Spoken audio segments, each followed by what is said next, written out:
Una scuola dove il progetto sia instaurare rapporti umani con la consapevolezza di cosa è intrinseco nel bambino, quindi fare interloquire i genitori consapevoli di aver gestito i figli per diventare ciò per cui sono nati e innato lo spirito che li guida da allora fino alla loro morte.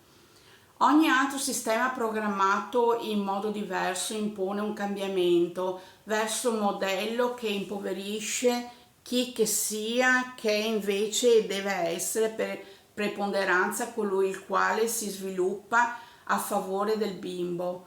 Ogni bambino ha il suo interloquire in modalità che si espleta in momenti diversi della giornata. Infatti, chi è disperso nelle dipendenze trova nella prassi una appropriata soluzione del suo caso. Io mi spiego in modo che tutti capiscano che i bambini hanno la comprensione limitata all'età evolutiva in cui si trovano, quindi incompiuti o incompleti, sono alla fiducia e mercé degli adulti che sono in grado di guidarli dove il tempismo è dovuto appunto alla loro crescita.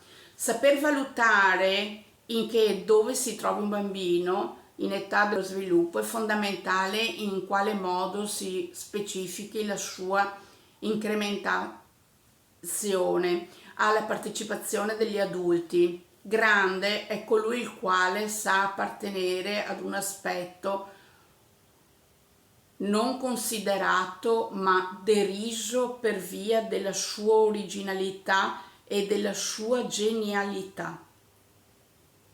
La grandezza di oggi bambino fa la differenza dell'adulto.